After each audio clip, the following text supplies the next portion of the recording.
بسم اللہ الرحمن الرحیم نحمده ونصلی علی رسولہ الکریم۔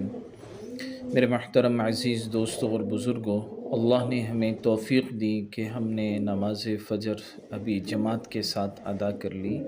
یہ اللہ کا ہم پر احسان ہوا، اور یہ انسان کی بہت بڑی سعادت ہے کہ انسان صبح اٹھتے ہی وضو کرے، دعا پڑھے، اس کے بعد مسواک کرے، وضو کرنے کے بعد 2 رکعت سنت پڑھے اور فجر نماز جماعت کے ساتھ پڑھ لے۔ یہ اللہ کی بہت بڑی کی توفیق ہے، اس کی انسان کی سعادت ہے کہ وہ فجر میں اپنے سر کو سب سے پہلے اللہ کے آگے جھکا دے۔ حدیث میں ہے من صلی صلاۃ الصبح فہو فی ذمۃ اللہ، جو شخص بھی صبح کی نماز پڑھ لے، فرمایا وہ اللہ کے ذمے میں آ جاتا ہے، اللہ اس کی مدد فرماتے ہیں۔ اور یہ فجر کی نماز ایسی ہے کہ فجر میں دن رات کے فرشتے جمع ہوتے ہیں، صبح سے لے کر شام تک جو فرشتے ڈیوٹی کرتے ہیں وہ بھی آ جاتے ہیں، اور جنہوں نے کل شام سے لے کر صبح تک رات ڈیوٹی کی ہے وہ بھی موجود ہوتے ہیں۔ دونوں کی جو ہے اس میں یہ آ جاتا ہے کہ یہ آدمی اللہ کے گھر میں موجود ہے، دونوں اپنے اپنے رجسٹروں میں لکھ دیتے ہیں، فرشتوں کی گواہی ہمارے حق میں ہو جاتی ہے۔ اور صبح کی حدیث میں بڑی فضیلت آتی ہے اس نماز کی۔ آپ نے فرمایا منافقین پر 2 نمازیں بہت بھاری ہیں، ایک عشاء کی نماز، ایک فجر کی نماز، اور آپ نے فرمایا اگر انہیں معلوم ہو جائے کہ ان 2 نمازوں میں اللہ نے کتنا اجر رکھا ہے، لَأَتَوْهُمَا وَلَوْ حَبْوًا، تو وہ اس حالت میں ہو کہ ان سے چلا نہ جا رہا ہو، معذور ہو، گھسٹ کر انہیں مسجد میں آنا پڑے تو وہ گھسٹ کر بھی مسجد میں آ جائیں اور اس نماز کو پڑھ لیں۔ تو اس نماز کی بڑی فضیلت، آپ نے فرمایا جس نے عشاء کی نماز جماعت کے ساتھ پڑھ لی اس نے آدھی رات گویا قیام کر لیا، اور جس نے فجر بھی جماعت کے ساتھ پڑھ لی گویا اس نے پوری رات ہی عبادت میں گزار دی۔ تو فجر کی نماز بہت اہمیت کی حامل ہے، اور اس کے بعد کا جو وقت ہے، فجر کے بعد اور عصر کے بعد کا جو وقت ہے، یہ وقت بھی بڑا قیمتی ہے۔ ان 2 وقتوں کی، فجر کے بعد کے وقت کی اور عصر کے بعد کے وقت کی، حدیث مبارکہ میں بہت فضیلت آئی ہے۔ اللہ کے نبی صلی اللہ علیہ وسلم نے فرمایا، حدیث میں ہے ان ابی حریرہ رضی اللہ عنہ قال قال رسول اللہ صلی اللہ علیہ وسلم فیما یذکر عن ربی، کہ حضور اقدس صلی اللہ علیہ وسلم اللہ جل جلالہ کا پاک ارشاد نقل فرماتے ہیں، یعنی یہ حدیث قدسی ہے جس میں اللہ کے نبی اللہ کے نبی اللہ کا بات ارشاد فرمائیں تو وہ اللہ کی طرف سے ہوتی، یعنی حدیث قدسی ہوتی ہے کہ اللہ خود فرماتے ہیں۔ کیا فرماتے ہیں؟ اذکرونی بعد العصر وبعد الفجر ساعتا اکفیک فیما بینہما، کہ میرے بندو مجھے تو صبح کی نماز کے بعد اور عصر کی نماز کے بعد تھوڑی دیر مجھے یاد کر لیا کر، اکفیک ما بینہما، میں درمیانے حصے میں تیری کفایت کروں گا۔ اللہ اکبر۔ ایک حدیث میں یہ بھی آتا ہے کہ اللہ کا ذکر کیا کر، وہ تیری مطلب برابری میں معین ہوگا۔ دیکھیے آخرت کے واسطے نہ صحیح، دنیا کے واسطے ہم لوگ کیسی کیسی کوششیں کر ڈالتے ہیں، کیا بگڑ جائے اگر تھوڑی سی دیر صبح اور عصر کے بعد اللہ کا ذکر بھی کر لیا کریں۔ احادیث میں کثرت سے ان 2 وقتوں میں اللہ کے ذکر کے فضائل وارد ہوئے ہیں۔ جب اللہ جل جلالہ کفایت کا وعدہ فرماتے ہیں، پھر کسی دوسری چیز کی کیا ضرورت باقی ہے؟ تو مرد حضرات سے گزارش ہے کہ وہ کوشش کریں جب فجر پڑھنے آئیں تو مسجد سے نہ جائیں،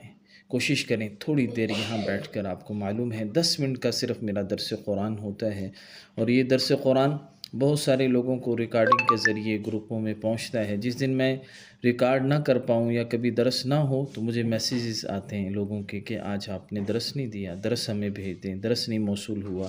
تو آپ، اللہ کا فضل ہے آپ پر، یہاں درس قرآن ہوتا ہے، آپ تو سامنے بیٹھ کر درس قرآن کو سنتے ہیں، تو آپ کوشش کیا کریں کہ اس درس میں ضرور بیٹھا کریں۔ مستورات بھی اپنے گھروں میں ایسی ترتیب بنائیں کہ فجر کے بعد سونے کی ترتیب نہ ہو کہ فجر پڑھ لی فوراً لیٹ جائیں۔ یہ 2 وقت، عصر کے بعد اور فجر کے بعد فوراً سونا، یہ علماء نے مکروہ لکھا ہے، رزق میں بے برکتی ہوتی ہے، یہ بابرکت وقت ہوتا ہے، رزق کے تقسیم ہونے کا وقت ہوتا ہے۔ مستورات کو بھی چاہیے کہ گھروں میں فجر کے بعد مصلی پر بیٹھیں، اور مرد حضرات کو بھی چاہیے کہ وہ اللہ کا ذکر کریں، تھوڑی دیر قرآن پڑھ لیں، یاسین پڑھ لیں تھوڑی دیر۔ اب اس کے بعد اگر آپ حدیث میں دیکھو، ایک عجیب حدیث میں بات آتی ہے، اللہ کے نبی نے فرمایا کہ میں ایسی جماعت کے ساتھ بیٹھوں جو صبح کی نماز کے بعد آفتاب نکلنے تک اللہ کے ذکر میں مشغول ہو، مجھے زیادہ پسند ہے اس سے کہ 4 عرب غلام آزاد کروں۔ اسی طرح ایسی جماعت کے ساتھ بیٹھوں جو عصر کی نماز کے بعد سے غروب تک اللہ کے ذکر میں مشغول رہے، یہ زیادہ پسند ہے 4 غلام آزاد کرنے سے۔ ایک حدیث میں آیا ہے، اللہ کے نبی صلی اللہ علیہ وسلم نے فرمایا، اشراق کی فضیلت کیا ہے؟ من صلی الغداۃ فی جماعت، کہ جس نے جماعت کے ساتھ، مرد ہے تو جماعت کے ساتھ صبح کی نماز پڑھ لی، عورت ہے تو اپنے گھر میں اس نے مصلی پر اپنے فجر کے وقت میں فجر کی نماز پڑھ لی، ثم قعد، پھر وہ اپنی جگہ پر بیٹھا رہا، یذکر اللہ، اللہ کا ذکر کرتا رہا، قرآن پڑھتا رہا، درود شریف، تیسرا کلمہ، استغفار، کوئی بھی نیک عمل کرتا رہا، حتی تطلع الشمس، یہاں تک کہ سورج طلوع ہو گیا۔ سورج طلوع ہونے کے بعد ثم صلی رکعتین، پھر اس نے صرف 2 رکعت اشراق کی پڑھ لی۔ فرمایا اللہ کے نبی نے، کانت لہو کاجر حجۃ وعمرۃ تامۃ تامۃ تامہ، 3 مرتبہ فرمایا کہ اس کو اللہ ایک حج اور عمرے کا ثواب عطا فرمائیں گے، اور حج عمرہ بھی وہ جو کامل ہو، جو کامل ہو، جو کامل ہو، آپ نے فرمایا۔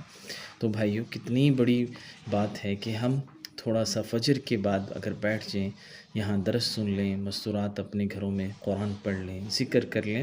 اس کے بعد یہ صرف آدھا پونا گھنٹہ ہوتا ہے۔ سورج طلوع ہوا، اس کے بعد 15 منٹ کا وقفہ دے لیں، اس کے بعد آپ 2 رکعت اشراق پڑھ لیں، ایک حج اور عمرے کا ثواب مل جائے گا۔ اور ہمیں کیا چاہیے؟